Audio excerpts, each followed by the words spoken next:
മലപ്പുറം ജില്ലാ സ്കൂൾ കലോത്സവ നഗറിൽ എത്തുന്നവർക്ക് പറയാനും പാടാനുമായി ഒരിടം. കലോത്സവത്തിന്റെ പ്രോഗ്രാം കമ്മിറ്റിയുടെ ചുമതല വഹിക്കുന്ന KST ആണ് മുൻ ഭാരവാഹിയും അധ്യാപികയുമായിരുന്ന സൗമ്യദാസിന്റെ ഓർമ്മയ്ക്കായി സാംസ്കാരിക സദസ്സ് സംഘടിപ്പിക്കുന്നത്. ചടങ്ങ് സമഗ്ര ശിക്ഷ കേരളം ജില്ലാ project officer P. Manoj Kumar ഉദ്ഘാടനം ചെയ്തു. ഉത്സവങ്ങൾ കലാപോത്സവങ്ങളായി മാറിക്കൊണ്ടിരിക്കുന്ന അവസ്ഥ. ഓരോ മത്സരാർത്ഥിയും സ്വയം മത്സരാർത്ഥിയല്ല യഥാർത്ഥത്തിൽ. കുട്ടികൾ നിഷ്കളങ്കരാണ് എന്നതിൽ ഇപ്പോഴും വലിയ മാറ്റമൊന്നും സംഭവിച്ചിട്ടില്ല. നിഷ്കളങ്കതയിൽ വിഷം ചേർക്കുകയും കളങ്കം ചേർക്കുകയും ചെയ്യുന്ന ചില ബാഹ്യശക്തികൾ ഉണ്ട് എന്നുള്ളതാണ്. ഞാൻ ചില പേരുകൾ അല്ലെങ്കിൽ പൊതുനാമങ്ങൾ എടുത്തു പറയുന്നതിൽ ആരും ഒന്നും വിചാരിക്കാതിരിക്കുക. ആ കളങ്കം ചേർത്തുന്നതിൽ രക്ഷിതാക്കൾക്ക് പങ്കുണ്ട്, അധ്യാപകർക്ക് പങ്കുണ്ട്. അവരെ കല അഭ്യസിപ്പിക്കുന്ന ആ ഗുരുനാഥന്മാർക്ക്, ഗുരുനാഥൻ എന്ന് തന്നെയാണ് പറയുന്നത്, എനിക്ക് അറിഞ്ഞുകൂടാ, എന്തായാലും അവർക്കും പങ്കുണ്ട് എന്ന കാര്യത്തിൽ സംശയമില്ല. ഒരു കാലത്ത് ജഡ്ജ്മെന്റിന് വിളിച്ചാൽ പോയിരുന്ന ഒരാളാണ് ഞാൻ.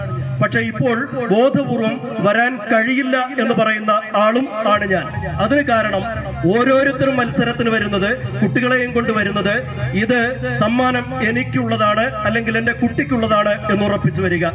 KSTA വണ്ടൂർ സബ് ജില്ലാ പ്രസിഡന്റ് രാജീവ് കൃഷ്ണ അധ്യക്ഷത വഹിച്ചു. കലോത്സവ വേദിയിലെത്തുന്ന ആർക്കും ഇവിടെ പാടാനും അനുഭവങ്ങൾ പങ്കുവയ്ക്കുന്നതിനും കലാമേള നടക്കുന്ന വണ്ടൂർ VMC ഹൈസ്കൂളിലെ പച്ചമരച്ചുവട് എന്നറിയപ്പെടുന്ന ഓപ്പൺ ഓഡിറ്റോറിയത്തിൽ സാംസ്കാരിക സദസ്സ് സംഘടിപ്പിക്കുന്നു.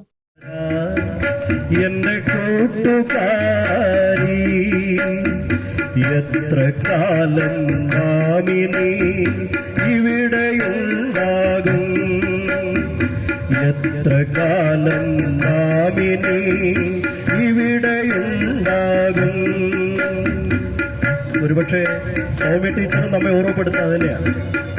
നമ്മളൊന്നും അധികകാലം ഇവിടെ അങ്ങനെ ഉണ്ടാവാൻ പോകുന്നില്ല. ഉള്ള കാലം ഏറ്റവും സ്നേഹമായി, ഏറ്റവും മധുരതരമായി ജീവിക്കാൻ കഴിയുക, കൂട്ടായ്മയോടെ ജീവിക്കാൻ കഴിയുക.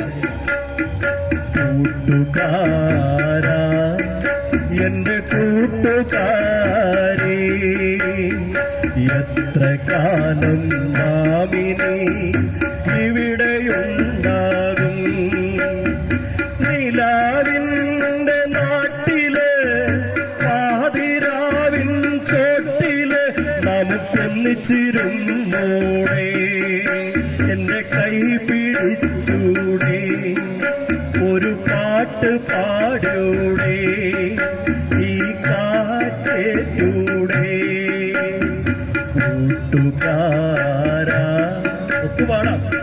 കൂട്ടുകാരാ എന്റെ കൂട്ടുകാരി. ചടങ്ങിൽ KSTA ജില്ലാ secretary Saritha, joint secretary Shaiji T. Mathew, Veerappu, M. Krishnankutty, Dinesh, P. Shajeesh, V. Vinuraj, BRC വണ്ടൂരിലെ cluster coordinator T. Munavvar Fairooz എന്നിവർ പങ്കെടുത്തു. News bureau, Wandoor.